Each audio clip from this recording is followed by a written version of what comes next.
امیده قربانبکова بیش از 15 سال است که شرکت جهانگردی را رهبری میکند. طول این سالها هزارها سیاحان خارجی از خدمات شرکتش استفاده بردند و او میداند که این نوع تجارت چه مشکلات دارد.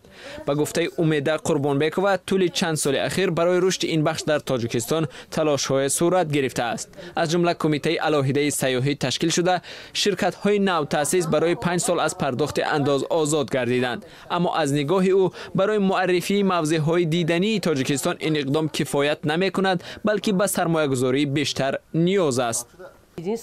مشکلی کلان مسئله چیپتای هواپیما است. من میفهمم که این به سوزشواری و انداز وابستگی دارد و یک بار نمیشود آن را حل کرد، ولی اگر شرکت‌های داخلی هواپیمایی زیاد شوند و رقابت به وجود آید، متناسباً نرخ هم پایین می‌آید.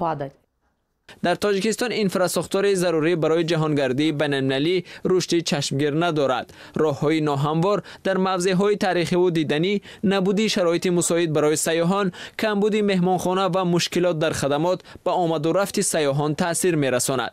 بوروکراتیسم در نهادهای دولتی و پیچیدگی در قانونگذاری باعث آن می‌شود که شرکت‌های توریستی نمی‌توانند سری وقت طلبات جهانگردان را قانع کنند.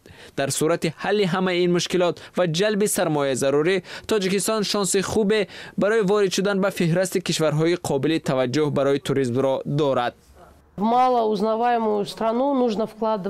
با شرکت‌های توریستی دستگیری دولت مهم است، زیرا کشوری که چندان شناخته نیست برای معرفیش پول و کار زیاد می‌خواهد.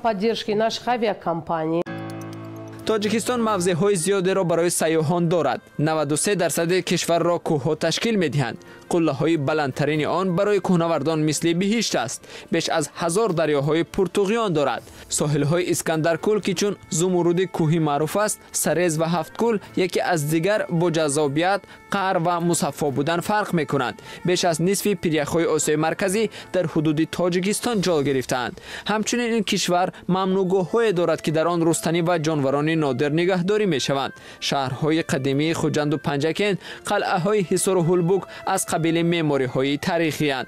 در سال 2016 بیش از 300,000 جهانگردان از تاجیکستان دیدن کردند، اما کارشناسان میگویند این رقم را میتوان 10 برابر افزایش داد. در ملاقات رهبریت کمیته تازه تأسیسی رشد سیاحی با شرکت‌های جهانگردی در تاجیکستان، راه‌های رسیدن به این هدف بررسی شد. امروز کمیته رشد سیاحی نزد حکومت جمهوری تاجیکستان اقدام دارد که یک مرکز آموزشی را در نزد کمیته تأسیس داده باشد برای آماده کردن راهبلدان کسبی، فرا گرفتن دانشجویانی که در رشته سیاحی تأسیس میکنند با تجربه آموزی فرا گرفته باشند در یک جایگی با شرکت های سیاحی، مهمانخانه ها که البته آنها در بازار ساحه جوابگو باشند و آنها موقع خود را در ساحه سیاحی پیدا کنند. برای حل مشکلات بخش سیاحی در تاجیکستان پشتیبانی دولت و مبلغ گذاری ساحه لازم است. ولی حتی در صورت دستگیری حکومت ولی پیدا نکردن این مبلغ، کمیته تازه تأسیس و شرکت‌های سیاحی نمی‌توانند به نتیجه دلخواه برسند.